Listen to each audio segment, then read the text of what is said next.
Hello बच्चों, यहाँ पर देखो क्वेश्चन का कह रहा है in the situation shown in the figure the coefficient of static friction for all surfaces of contact is 0.5. Find the maximum value of mass of block A so that blocks B C D move together. तो देखो बच्चों, 5 kg और ground के बीच में smooth है, ठीक है। अब ध्यान से देखो, मैं इनका एफपीडी बना देता हूँ। तो हमने फोर्स लगाया है बच्चों किस पे? सी पे, sorry, this is B C and D. Okay, हमने फोर्स लगाया मान लो टी। अब ध्यान से देखो, ऊपर वाला चलेगा वो किस कारण से चलेगा? फ्रिक्शन के कारण से चलेगा, ठीक है बच्चों। और नीचे वाला भी चलेगा फ्रिक्शन के कारण से। तो एफ डी का मैक्सिमम एक्सीलरेशन मान लो कितना आ जाता है? M X. अब इस पे जो फ्रिक्शन फोर्स लगेगा बच्चों, वो कितना हो जाएगा? देखो, इस पे जो नॉर्मल फोर्स आ रहा होगा, अब इसका अगर मैंने एफपीडी बनाया तो देखो बच्चों, इसका जो नॉर्मल होगा वो किसको बैलेंस कर रहा है? एमजी को, जो कि इसका मास है 5g। So mu into MG is equal to mass into MX. तो इसके लिए मैक्सिमम एक्सीलरेशन कितना आ जाएगा बच्चों? 5.5 इंटू जी, दैट इज 10। तो एमएक्स कितना आ गया डी के लिए बच्चों? 5 मीटर पर सेकंड स्क्वायर। अब मैं बी के लिए निकाल लेता हूँ। तो बी के लिए मैक्सिमम एक्सीलरेशन कितना हो सकता है? तो देखो, ये भी चलेगा फ्रिक्शन के कारण। अब इस पे जो फ्रिक्शन आएगा वो कितना हो जाएगा? Mu into N. अब ये एन कितना आएगा टोटल? देखो बच्चों, इसके ऊपर ये जो नॉर्मल लग रहा होगा, ठीक है, यहाँ पर से जो नॉर्मल आ रहा है जो इसने दिया होगा, वो किसके बराबर आएगा? 5 + 5 दैट इज 10g। ओके बच्चों, तो यहाँ पर से देखो, म्यू इंटू 10g बराबर 5 है।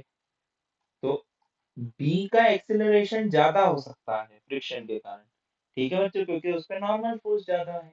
ओके, तो यहाँ से देखो, यहाँ से ये वैल्यू कितनी आ जाती है मेरे पास? 10 मीटर पर सेकंड स्क्वायर। मतलब कि हमारा लिमिटिंग का केस बन कौन रहा है? डी।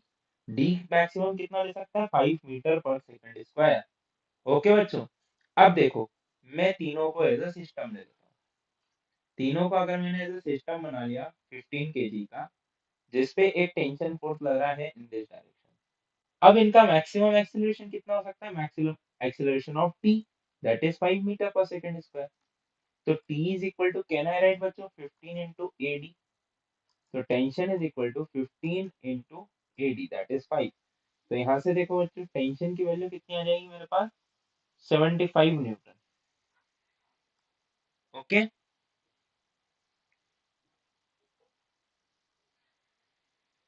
ठीक है बच्चे, यहाँ से ये कितना आ जाएगा मेरे पास?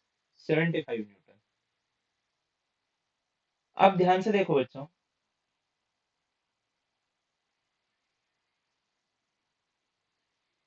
अच्छा, हम एज अ सिस्टम भी क्यों ले रहे हैं? We can directly apply like this.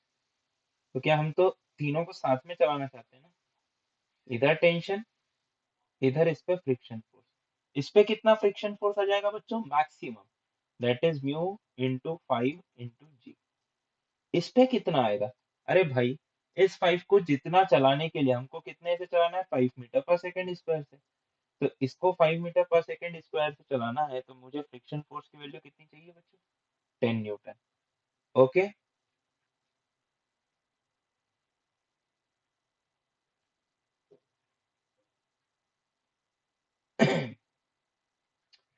अब ध्यान से देखो बच्चों, कुछ गड़बड़ी तो नहीं हुआ है? नहीं, इट इज ऑल फाइन।